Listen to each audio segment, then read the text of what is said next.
Solo levelling the Ragnarok का chapter number 18 की शुरुआत होती है, जिसके अंदर हमें दिखाई जाती है वही एल्फ जो कि इस मोमेंट पे आ चुकी होती है एंड आके कहती है कि मुझे किसी ने समन किया है।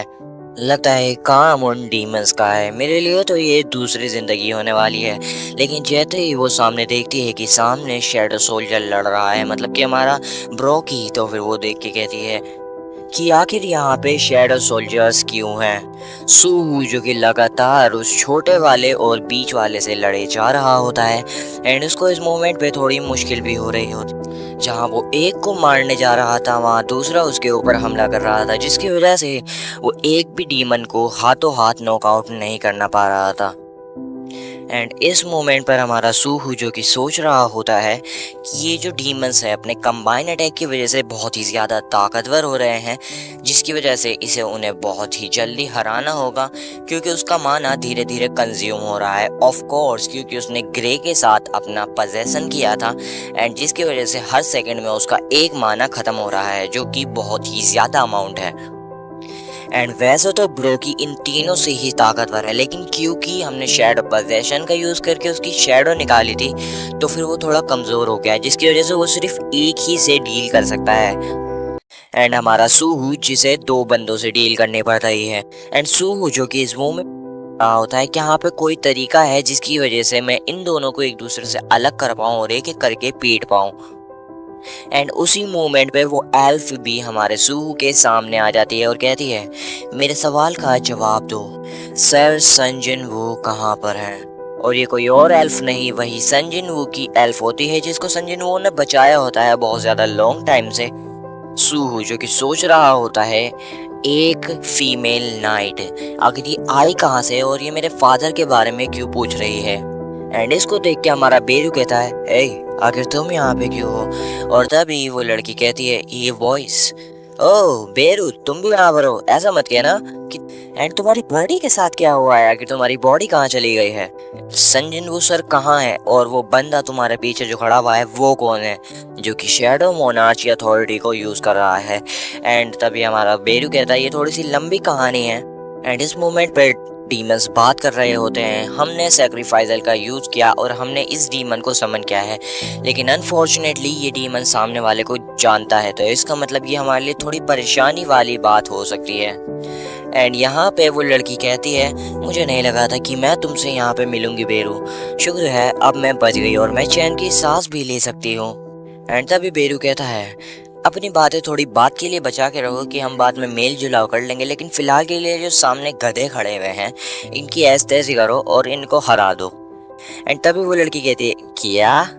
एंड बाकी सारे डीमंस जो कि आगे बढ़ रहे होते हैं और कहते हैं, सैक्रिफाइजल डीमन को पहले खत्म करते हैं। दूसरा डीमन कहता है, हाँ हम यही करेंगे, क्योंकि एक बार हमें वो ब्लड मिल जाए तो फिर हम उस फायर पाउडर का इफेक्ट दुगना कर देंगे और हमारी पावर बिल्कुल बेहतरीन तरीके से बढ़ जाएगी। एंड वो आगे बढ़ने लगते हैं। सूहू जो कि सोच रहा है, ऐसा लग रहा है कि मैंने इसे पहले कहीं देखा है। एंड कहता है, तुम थोड़ी इंजर्ड लग रही हो, क्या तुम उन सबका अकेले सामना कर लोगी। एंड तभी हमारा बेरू बताता है, ये साले लो रैंक डीमन उसके सामने कुछ भी नहीं है। एंड इस एल्फ का नाम है एलिस, ये सबसे बड़ी बेटी है रदीरा क्लैन की, सोल डीमन रियलम क्लैन। ये एक ऐसा क्लैन था जिसे माइलीग यानी कि संजिन वू ने डीमंस के सारे क्लैंस को खत्म करते हुए बख्श दिया था एंड इनको भी छोड़ दिया था। अगर मैं तुम्हारे ह्यूमंस की भाषा में कहूँ तो फिर ये एक एस रैंक हंटर है। सूहू जो कि इस वक्त में थोड़ा सा परेशान एंड बहुत ज़्यादा हैरान भी हो चुका होता है कि ये एक एस रैंक हंटर है, और इसका मतलब तो ये है कि मैं किसी एस रैंक हंटर की फाइट को अपनी आंखों से देखने जा रहा हूँ। एंड जैसे ही उनकी फाइट शुरू होती है एंड जैसे ही हम देखते हैं तो फिर एसिल की जो तलवार होती है उसके हाथ से छूट जाती है एंड वहीं पे वो तुरंत के तुरंत नॉकआउट हो जाती है। बेल कहता है, तुम इतने ज़्यादा वीक कैसे हो चुकी हो। अच्छा, अगर मैं तुम्हारी तरफ गौर से देखूं तो तुम्हारा माना बहुत बुरी तरीके से खत्म हो चुका है एंड गिरे जा रहा है। एसिल कहती है, बेरू यार मुझे ठीक कर दे। एंड मुझे हील करते मुझे पूरा आधा साल हो चुका है, क्योंकि ज़्यादातर डीमन रियलम के अंदर हम पे हमला किया एंड लगातार हमसे लड़ाई करे जा रहे थे, लेकिन हम उनका सामना नहीं कर पाए। एंड मैंने बहुत ही ज़्यादा मुश्किल से वहाँ से भागने की कोशिश की एंड वहाँ पे सरवाइव कर पाई थी। एंड उन डीमंस ने मेरा खून भी निकाल लिया, जिसकी वजह से मेरी पावर्स भी लगातार कम हो चुकी हैं एंड बहुत ही ज़्यादा कम हो चुकी हैं। बेरू कहता है तो मैं तो तुम्हारे ऊपर अपनी पावर का ज़रा भी वेस्ट नहीं करने वाला, भूल ही जाओ। एंड एसिल कहती है क्या यार तू कितना ज़्यादा मतलबी इंसान है। सोहू जो कि इन दोनों को देख रहा होता है कि एक टाइम पे ये दोनों हमारे संगजिन वूकी आर्मी के सबसे स्ट्रॉन्गेस्ट सोल्जर थे, मतलब कि एस रैंक, मतलब कि इनके सामने कोई कुछ भी नहीं था। एंड अब इनकी हालत देखो, जो कि सबसे ज़्यादा वीकेस्ट है हमारे सोहू की टीम में, जो कि लड़ भी नहीं सकते, क्योंकि बात कर रहे होते हैं कि हे बड़े भाई क्या तुमने सुना वो लड़की कौन है। हाँ मैंने भी सुना। पहले तो मुझे यकीन नहीं हुआ कि वो इतनी ज़्यादा कमज़ोर है, लेकिन अब मुझे रियलाइज़ हो रहा है कि ये रेडिका क्लैन की आखिरी सर्वाइवर है। अब ये हमारे लिए चांस है कि हम इससे बेहतरीन नोबल का ब्लड लें और ताकतवर हो जाएं। सोहू जो कि कह रहा होता है बस मुझे एक चांस मिल जाए कि मैं एक के सामने एक आ जाऊं, तो फिर मैं तुरंत की तुरंत एक ख़त्म कर दूंगा, बस मुझे इंटरफेरेंस नहीं चाहिए। एंड तभी हमारा बेरू कहता है मेरे पास इसके लिए बहुत ही ज़्यादा बेहतरीन प्लान है, क्योंकि अब मेरे पास थोड़ा सा माना आ चुका है, तो फिर मैं अब उस एबिलिटी का यूज़ कर सकता हूँ। एंड तभी वो हमारी एसिल पे उस एबिलिटी का यूज़ करता है, तो और एसिल के जो स्टेट्स होते हैं वो 50% से इंक्रीज हो जाते हैं। लेकिन इसके साइड इफ़ेक्ट में एसिल जो कि पागलों की तरह लड़ाई करने लगती है एंड वहां से उड़ के लड़ने जाने लगती है। एंड हमारा बेरू कहता है तू यूजलेस वुमेन जाके लड़ाई कर और उनको खत्म कर जाके जल्दी से। एंड सो कहता है कि यार मुझे उसके लिए थोड़ा सा बुरा लग रहा है, लेकिन जो भी है जब तक कि मैं उनसे 1v1 कर सकता हूँ तब तक कोई दिक्कत वाली बात नहीं है। एंड इस मोमेंट पे हमारी जो लड़की होती है वो उस बीच वाले डीमन से फाइट, जहाँ दूसरी तरफ हमारा सूहू जो कि उस छोटे वाले डीमन से फाइट करता है एंड हमारा ब्रोकी जो कि सबसे बड़े वाले डीमन से फाइट करता है। एंड जैसे ही वो बीच वाले डीमन पे हमला करने वाली होती है, तो फिर एसिल पे सबसे यंगेस्ट डीमन हमला कर देता है और कहता है हमने नोवल ब्लड सिक्योर कर लिया। लेकिन इस मोमेंट पे हमारा सोहू जो कि उसके हमले को डॉज करवा देता है एंड उससे हमारी एसिल को बचा लेता है एंड यहीं पे उस डीमन के ऊपर हमला करने लगता है एंड अपने डीमन गॉन्गलेट्स से उस पे लगातार हमले करे जा रहा होता है।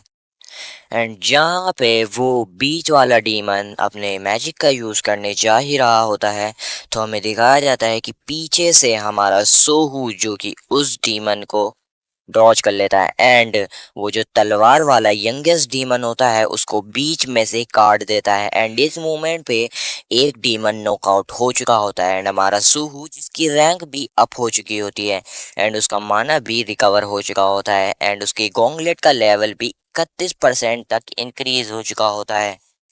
एंड ऐसे जो और उस बीच वाले डीमन पे हमला की जा रही होती है एंड बीच वाले डीमन सोच रहा होता है कि यंगेस्ट वाला हार चुका है, या ये पागल औरत, मुझे इसको ठिकाने लगाना पड़ेगा। एंड जैसे ही हमारी एसिल उस पे हमला करने वाली होती है वो अपनी शील्ड बना लेता है, लेकिन एसिल जिसका माना अब पूरी तरीके से ख़त्म हो चुका होता है एंड इस पर जो मैजिक हुआ होता है वो भी ख़त्म हो चुका होता है, वहीं एसिल गिर जाती है। एंड बीच वाला डीमन सोच ही रहा होता है कि आखिर ये क्या है एंड हमारी एसिल पे हमला करने वाला होता है, लेकिन सूहू जो कि सेकंडों में आके उस बीच वाले डीमन की गर्दन को तोड़ देता है और कहता है तो यहाँ पे 2 मारे जा चुके हैं। एंड इस मोमेंट पे हमारे सूहू का लेवल जो कि बहुत ही बेहतरीन तरीके से ख़त्म हो बढ़ चुका होता है। बड़ा वाला डीमन जो कि सोच रहा होता है लगता है कि अब हम नंबर में कम हो चुके हैं एंड सामने वाली पार्टी हमसे ज़्यादा है। एंड यहाँ पे उसने ब्रोकी को दीवार में धंसा दिया होता है, लेकिन ब्रोकी नॉकआउट नहीं हुआ होता। एंड अभी बड़ा वाला डीमन जो कि हर विलन करता है कि जब वो कमज़ोर होने लगते हैं तो फिर वो वीकेस्ट पे हमला करते हैं, तो फिर वो जाके सबसे पहले उस छोटी वाली डीमन यानी कि एसिल पे हमला करने जा रहा होता है एंड उसका ब्लड लेने जा रहा होता है। एंड जैसे ही वो ऐसा करता है तो फिर हमारा सोहू जो कि उसके हाथ पे बहुत ही ज़्यादा खतरनाक हमला करता है।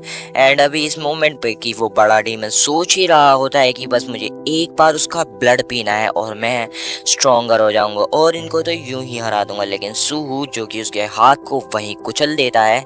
एंड अब उनकी फाइट शुरू हो जाती है। ब्रोकी जो कि अब उस बड़े वाले डीमन पे हमला कर देता है। एंड हमारा सूहू कहता है, ए ब्रोकी, उसे पूरी तरीके से जान से मत मारना, उसे मेरे लिए छोड़ना ताकि मैं उसका सारा माना एब्जॉर्ब कर सकूं एंड अपने गॉन्गलेट का लेवल भी बढ़ा सकूं।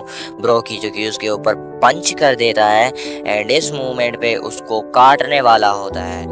एंड यहाँ पे उसका भी एंड हो जाता है। बेरू जो कि बात कर रहा होता है, ओह तो तुम जिंदा हो। एंड एसिल कहती है, बेरू तुम कितने ज्यादा मीन हो। एंड अगर मैं सोच नहीं पा रहा हूँ कि संग जिनवू के अलावा कोई और भी है जो शैडो एक्सट्रैक्शन टेक्निक को यूज कर सकता है, आखिर वो बंदा है ही कौन। एंड बेरू कहता है, तो जैसा कि मैंने सोचा था, तुम्हारी लॉयल्टी संग जिनवू की तरफ बहुत ही ज्यादा कम है, तो केयरफुली सब चीज़ों को रिकॉग्नाइज करो कि आखिर किसके पास इतना ज़्यादा पोटेंशियल है जो कि इस एबिलिटी को यूज़ कर सकता है। क्या तुम नहीं जानती कि आखिर वो बंदा कौन है। एंड तभी एसिल कहती है, कहीं ऐसा तो नहीं कि ये वो ही है। एंड तभी उसे रियलाइज होता है कि ये और कोई नहीं। एंड हमारा सूहू जो कि बात कर रहा होता है, ओह चलो तो अब मेरे पास सिस्टम शॉप भी आ चुकी है एंड यहाँ पे वो शॉपिंग भी कर सकता है एंड उसकी वुल्फ फॉर्म भी वापस से नॉर्मल हो चुकी होती है। एंड एसिल जो कि कहती है, इसमें कोई भी डाउट नहीं है, ये हमारे यंग मोनार्च हैं। एंड यहाँ पे चैप्टर की एंडिंग होती है। चैप्टर अच्छा लगा तो चैनल को सब्सक्राइब, वीडियो को लाइक कर मत भूलना। Bye bye.